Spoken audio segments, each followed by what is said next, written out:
What is going on, everyone?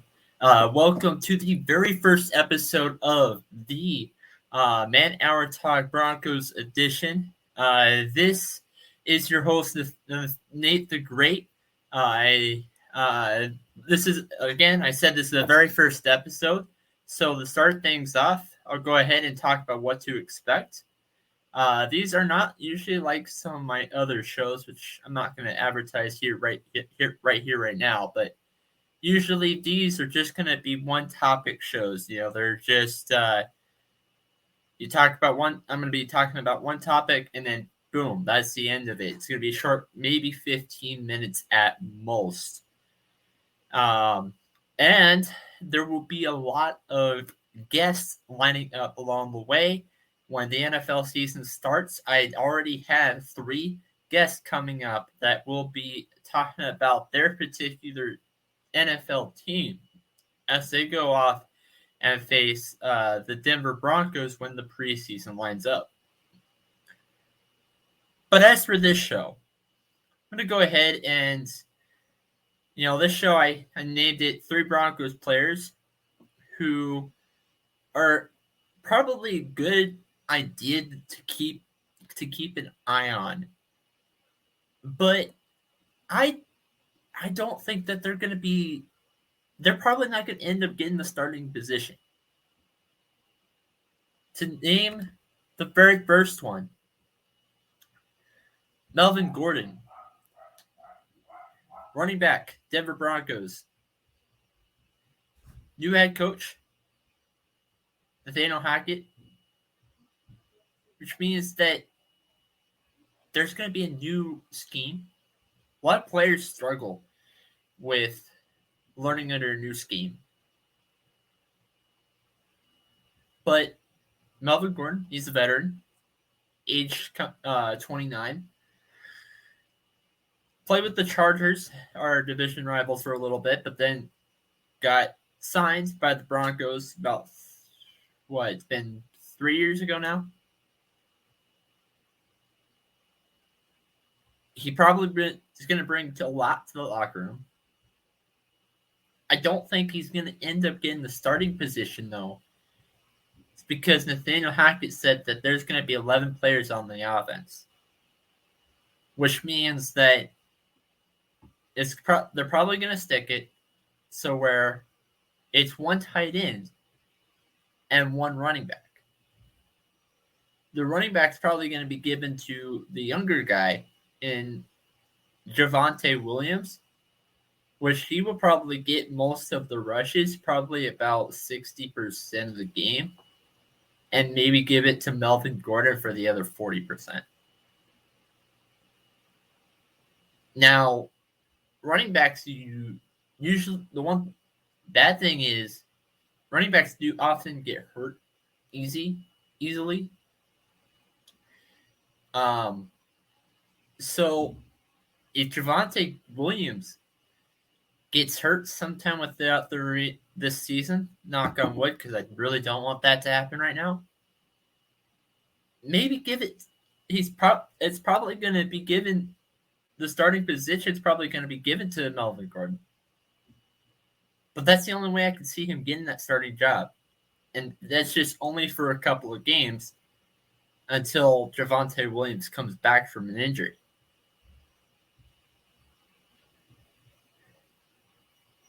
Now, for my second person,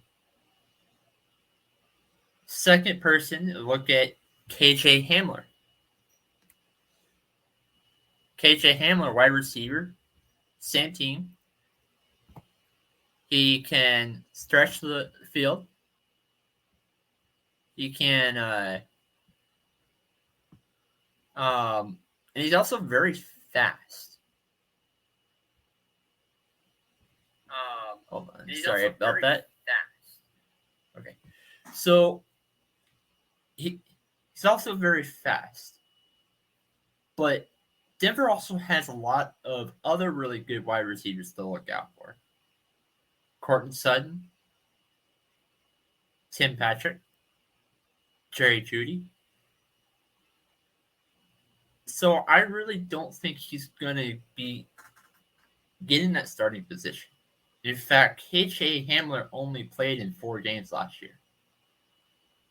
But he is a guy that you can rely on if Russell Wilson is down by a touchdown with 14 seconds left to go in the game. Maybe make a Hail Mary pass to KJ. That could be an option.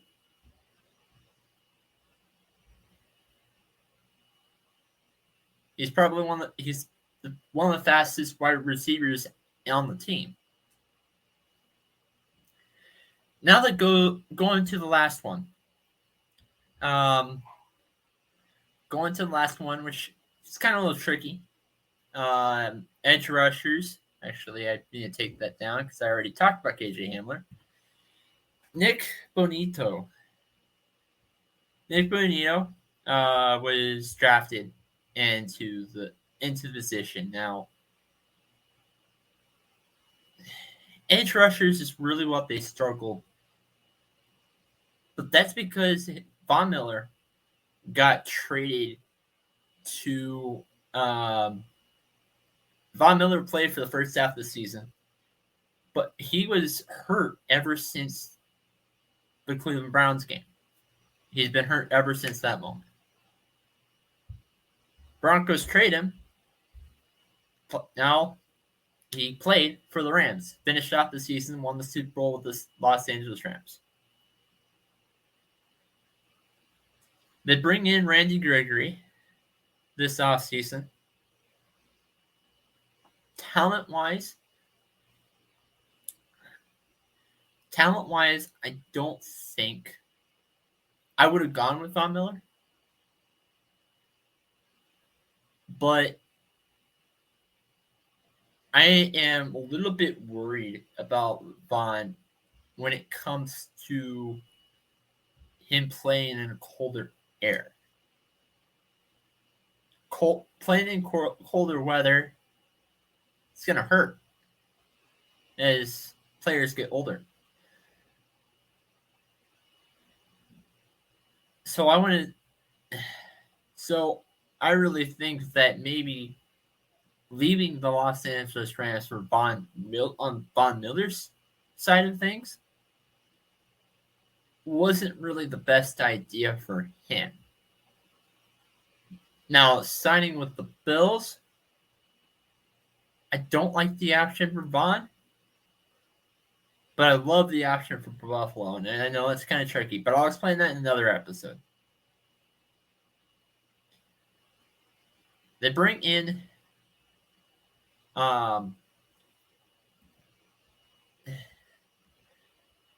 Randy Gregory from Dallas Cowboys, and they also drafted Nick Bonito. Then they also moved Baron Browning to edge as a full-time thing. All of these guys are younger than what Von Miller is. Chubb and Gregory both struggled in their careers with consistency and staying on the field. Although they had that issue for different reasons. Bradley Chubb was hurt, and Randy Gregory was in Texas, with their consumption their consumption's a little bit more strict than it is over in Colorado.